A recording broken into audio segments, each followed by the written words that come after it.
샬롬 믿음의 성도 여러분 반갑습니다. 12월 23일 수요일에 귀한 하나님의 말씀 나누고자 합니다. 말씀은 마태복음 2장 1절에서부터 11절에 있는 말씀입니다. 마태복음 2장 1절에서 11절에 있는 말씀, 성탄의 다른 반응들이라는 말씀으로 함께 말씀을 나누려고 합니다. 한동안 겨울 동장군의 기승을 부렸습니다. 매우 추웠죠. 그렇습니다. 이 추운 계절도 그리고 기간도 그렇게 길지는 않은 것 같아요. 11월 달부터 시작해서 3월 달 정도가 겨울이라고 얘기할 수 있겠죠. 지금 우리가 맞는 이 차가운 이 추위 어떻게 하면 이겨나갈 수 있을까? 나가지 않고 움츠려 있으면, 집에만 있으면 이 추위가 어느 정도 추운지 모릅니다. 바깥에 나가보면 그 추위가 어떠한지 알 수 있는 거죠. 우리는 그것을 피부로 느낍니다. 아, 춥구나, 덥구나. 성탄절을 우리가 이틀 앞에 두고 오늘 사랑하는 믿음의 성도들에게 이 성탄절이 어떤 사람에게는 어떤 느낌으로 다가오는가, 너무나 기쁘고 너무나 감사한 느낌으로 받아들이는 반면에 어떤 사람들에게는 그저 한날에 쉬는 날 정도로 인식되고 있는 사람도 있습니다. 반응을 보이는 사람도 있습니다. 그렇다면 왜 세상 사람들은 세상 사람이라 치지만 믿는다고 하는 믿음의 성도들도 반응이 그 예수님의 오심에 감사하고 감격한 반면에 어떤 사람들은 몸이 건조하게 그냥 예수님 오시는 게 그렇게 반응을 왜 보일까요? 왜 이런 두 반응으로 나눠질까요? 그것은 바로 예수님이 이 땅에 왜 오셨는지에 대한 분명한 목적을 알고 있는 사람과 그렇지 못한 사람의 반응일 것입니다. 저는 오늘 예수님이 이 땅에 오신 일이 자신에게 있어서 어떤 반응으로 다가오는지 세 부류의 사람들의 모습을 통해서 오늘 우리는 예수님의 오심이 어떤 반응으로 표현되어질 것인가, 예수님이 오시는 것이 얼마나 우리에게 큰 은혜인지를 깨달을 수 있는 시간이 되길 바랍니다. 첫 번째는 예수님의 탄생을 칼로 맞이하는 반응입니다. 바로 헤롯 왕이 그런 사람이었죠. 헤롯은 그 당시 유다를 통치하고 있는 왕이었습니다. 그런데 어느 날 갑자기 동방박사가 찾아옵니다. 동방박사들이 경배한답시고 유대의 왕을 찾고 있었습니다. 근데 현재 자신이 유대의 왕이었어요. 근데 나 말고 유대 왕이 태어났다고? 자리에 대한 두려움이 그를 엄청난 긴장감이 사로잡히게 됩니다. 그리고 자신의 속마음을 감추면서 동방박사들을 베들레헴으로 보냅니다. 그러면서 부탁합니다. 8절입니다. 제가 읽겠습니다. 베들레헴으로 보내어 이르되 가서 아기에 대하여 자세히 알아보고 찾거든 내게 구하여 나도 가서 그에게 경배하게 하라. 엄밀히 말하면 정말로 그 메시아의 탄생, 예수님의 탄생을 기쁨으로 맞이한 것 같지만 그 속에는 어떻게 해요? 엄청난 음모가 사로잡혀 있습니다. 바로 왕으로 태어난 아기 예수를 죽이고자 생각했습니다. 그 증거로 아기 예수를 예수를 죽이고 베들레헴에 태어났던 그 주변에 살았던 2살 미만의 유다들을 다 살해해버립니다. 16절에 보면 이에 헤롯이 박사들에게 속은 줄 알고 심히 노하여 사람 보내어 베들레헴과 그 모든 지경 안에 있는 3의 아이 박사들에게 자세히 알아본 그때를 기준하여 2살부터 그 아래로 다 죽이니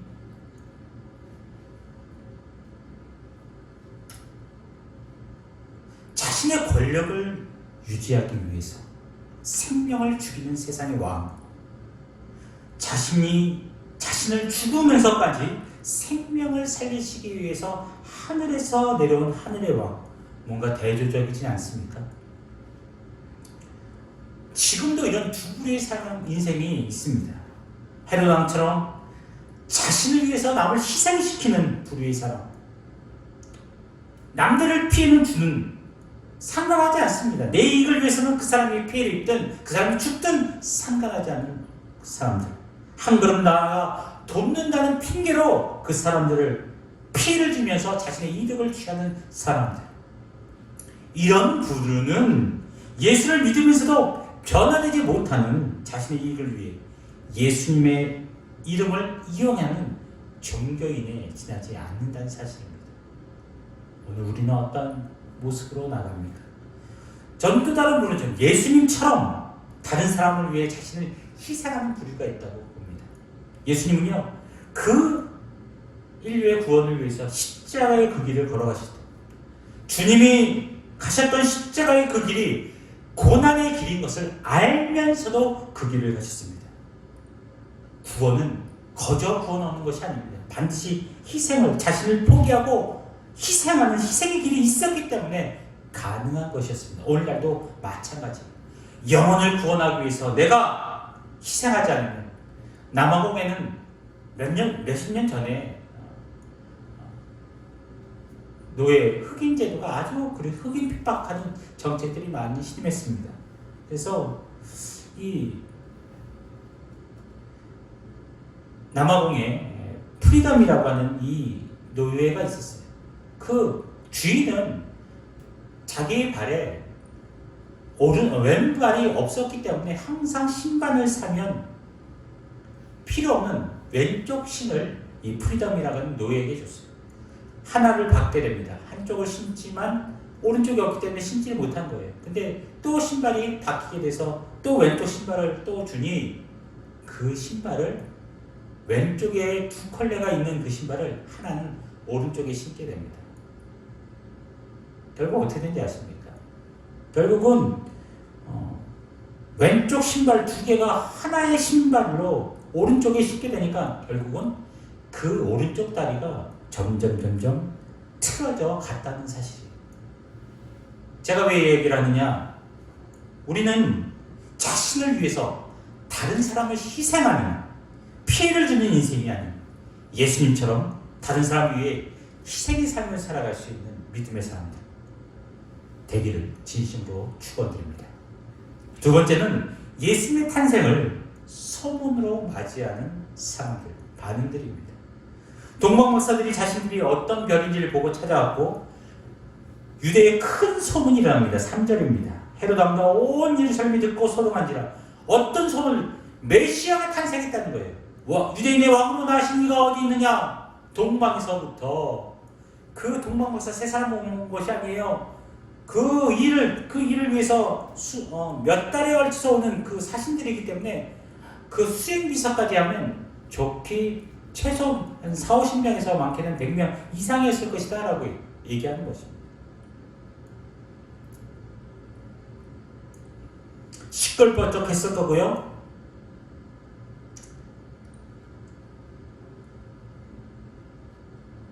그런데 그것으로 끝났어요. 소문으로만 끝났습니다. 한때의 소문으로 그 이상의 반응을 보이지 않았습니다. 예수님이 탄생 오셨는지 몰라서가 아닙니다. 그들은 유대인이에요. 어릴 때부터 말씀을 자세히 배웠고 예수님이 베들레헴에서 태어날 것이라는 소문이 확 퍼졌을 것입니다. 잠시 관심을 가졌지만 그냥 일상의 생활로 돌아가 버리고 말았어요. 어떻게 보면 당대의 유대인들이 지금 우리나라 사람처럼 냄비 근성이 있었는지 모르겠습니다.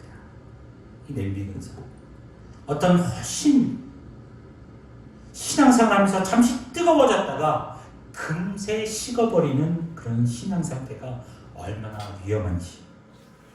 이스라엘 백성들은 어떻습니까? 출애굽에서 광야에서 신앙생활을 하나님의 기적과 이자를 할 때는 우와 하나님 놀랍습니다라고 하나님을 찬양하다가 조금만 힘이 들면 어떡합니까? 그들의 입속에서 원망과 불평이 끊임없이 흘러나왔던 이스라엘 백성들. 지금도 하나님이 무엇인가에 응답해 주면 뜨거워지지만 조금만 힘이 들면 시들해져 버리는 신앙. 오늘 우리가 이런 신앙의 사람이 되고 있지는 않습니까? 저는 항상 얘기하잖아요. 우리 냄비 신앙이 아니라 뚝배기 같은 신앙. 냄비 신앙이 아니라 뚝배기 신앙의 차이가 뭔지 아십니까? 바로 그가 말씀의 뿌리가 얼마나 깊이 있느냐에 달려 있는 거예요. 말씀의 뿌리가 깊은 신앙일수록 주변의 소문엔 흔들림이 없어요. 이사야는 우리에게 분명히 얘기합니다. 주께서 심지가 견고한 자를 평강하고 평강하도록 지키시리니 이는 그가 주를 신뢰함이니이다. 이사야 26장 3절에 이렇게 얘기하고 있습니다. 뿌리가 깊다 보니 외부의 바람이 몰아치고 여러 가지 영향을 줄 것 같지만 흔들리지 않는 거예요. 평강을 유지할 수 있는 것입니다. 오늘날 우리가 믿음의 성도들이 지금 코로나로 인해서 예배를 드리고 있지 못하는 이 상황 가운데 있습니다. 이럴 때 어떤 사람들은 신앙이 흔들려요. 환경의 주위에 영향을 받습니다. 냄비 같은 신앙. 하지만 뿌리가 깊은 뚝배기 신앙은요, 그 어려움 속에서도 하나님을 의지하면서 말씀의 꼴을 통해서 그의 뿌리를 더 뻗쳐가는 거예요. 밑으로 쑥쑥 내려서 흔들리지 않는다는 사실이죠. 저는 우리 성민교회 믿음의 성도들이 이렇게 냄비 신앙, 소문을 맞이하는 예수님의 탄생을 그냥 소문에다가 사라져버리는 거기에서 반응하는 사람이 머무는 것이 아니라 그 말씀에 깊이 있는 단계로 나아갈 수 있기를, 뚝배기 같은 신앙이 될 수 있기를 주님의 이름으로 축원드립니다. 세 번째는 주님의 탄생을 어떻게 보면 지식과 경배로 맞이하는 반응이 나옵니다. 오늘 동방 박사 그 모든 왔을 때 그 답 어디서 태어날지를 대제사장들과 백성들이 세관들이 얘기합니다. 제가 읽겠습니다. 마태복음 2장 4절. 왕이 모든 제사장들과 백성의 세관들을 모아 그리스도가 어디서 나기느냐 물으니 5절 이르되 유다 베들레헴이오니 이는 선지자로 이렇게 기록된 바 내 땅 베들레헴아 너는 유다 골 중에 가장 작지 아니하도다. 내게서 한 다스린 자가 나와서 내 백성 이스라엘의 목자가 되리라 라고 얘기하고 있어요.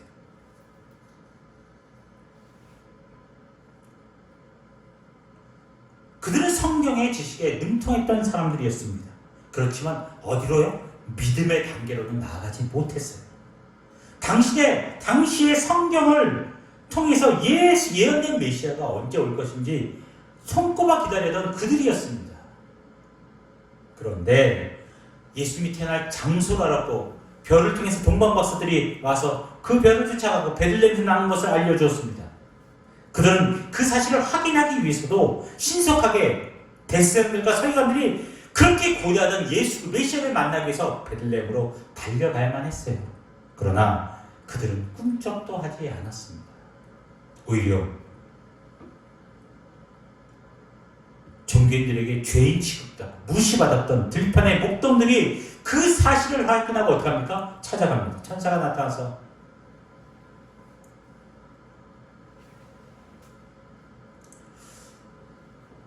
태어난 장소로 목자들이 달려갑니다. 현대교회 교인들이 초대교회 교인들과 비교할 수 없을 정도로 오늘날의 현대 기독교인들이 지식적으로는 해박합니다. 하지만 그 말씀대로 믿음으로 나가는 행함까지는 쉽지 않은 것 같습니다. 많이 아는 것과 말씀대로 살아가는 것은 극히 다른 것 같습니다. 알면 뭐합니까? 믿음의 단계로 나가지 못하고 거기에 머물러 있다면 그 신앙은 건강하다고 얘기할 수 없을 것입니다. 초대교회 성도들은 지금보다는 성경 지식이 미흡했어요. 부족했습니다. 하지만 그는 그 말씀에 믿음의 단계로 나아갔어요.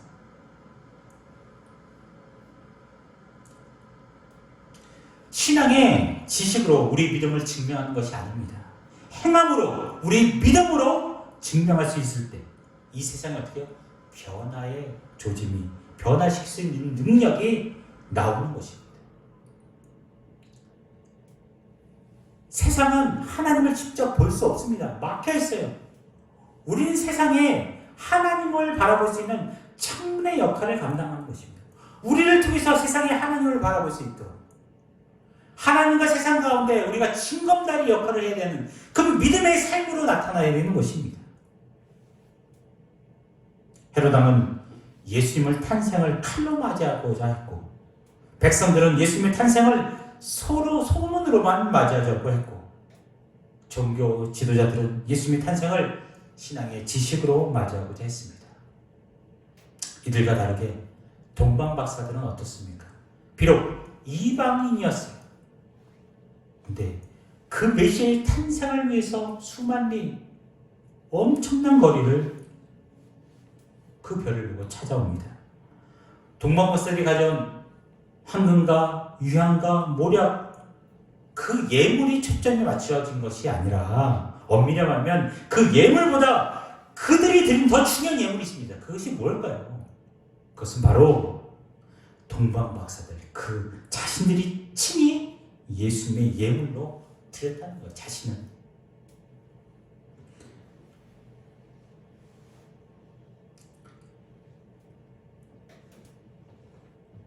그들은 친히 수만의 그 수천의 사막을 지나 산을 건고 강을 건너서 죽을 고비를 넘어서 마침내 예수님을 찾아가 경배했어요. 예물 드리는 것보다도 그들이 직접 주님 앞에 경배했던 그 자체가, 그들 몸 자체가 주님이 받는 귀한 예물이었다는 거예요. 오늘날도 마찬가지입니다.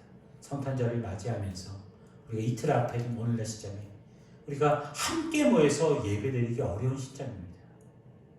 우리가 영상으로 유튜브를 보시라,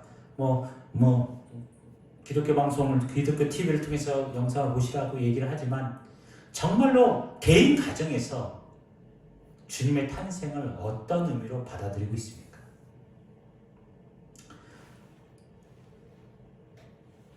동방박사들은 자신을 희생하면서 예수님을 찾아오는 과정 자체가 최고의 예물이었어요. 오늘날도 마찬가지예요. 주님이 오늘 우리에게 무엇을 요구하고 있을까요? 우리에게 무엇을 바라고 있을까요? 예수님의 탄생에 우리가 무엇을 드리기를 원하고 계실까요? 이 땅에 오신 예수님도 십자가에 단지 죽었다면 그것으로 끝나는 것이 아닙니다. 단지 죽는 게 중요한 것이 아니라 그 과정이, 십자가에서 죽기까지 주님이 가셨던 그 고난의 길이 있었기 때문에 십자가의 사랑의 십자가가 된 것입니다. 진정한 믿음은 결과가 중요한 것이 아니라 찾아가는 과정이 중요한 것이에요. 눈에 보이는 결과보다 눈에 보이지 않는 과정. 예수님이 오늘날 우리에게 무엇을 더 바라고 있을까요? 내 중심을 바란다. 네 자신을 원한다.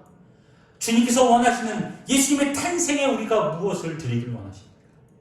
우리 함께 모여서 예배하며 그 예수님이 나를 구원하시기 위해 이 땅에 오신 그 역사적인 순간에 기쁨으로 감사하며 찬양하며 나가는, 함께 그렇게 하여 드리지 못하는 이 상황 가운데 주님이 지금 우리 사랑하는 함께 믿음의 성도들에게 무엇을 요구하고 계실까요?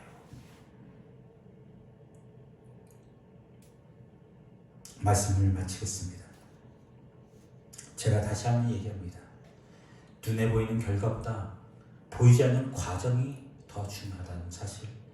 찾아가는 과정, 더 중요하게 여기는 신앙일 때 예수님처럼 다른 사람을 위해서 자신을 희생할 수 있으며 길게 가는 아름다운 뚝배기 같은 신앙으로 행함으로 믿음을 세워가는, 그러므로 인해서 주님이 우리에게 바라시는 선물이 우리 자체, 우리 믿음의 삶의 모습 가운데 주님이 걸어가셨던 그 길을 닮아갈 수 있는, 자신을 희생하며 길게 어떤 환경 가운데 흔들리지 않는 뚝배기 같은 신앙을 통해서 행하는 믿음으로 세워가는, 주님의 나라를 세워가는 우리 성민교회 믿음의 식구들이 다 되기를 주님의 이름으로 축원드립니다.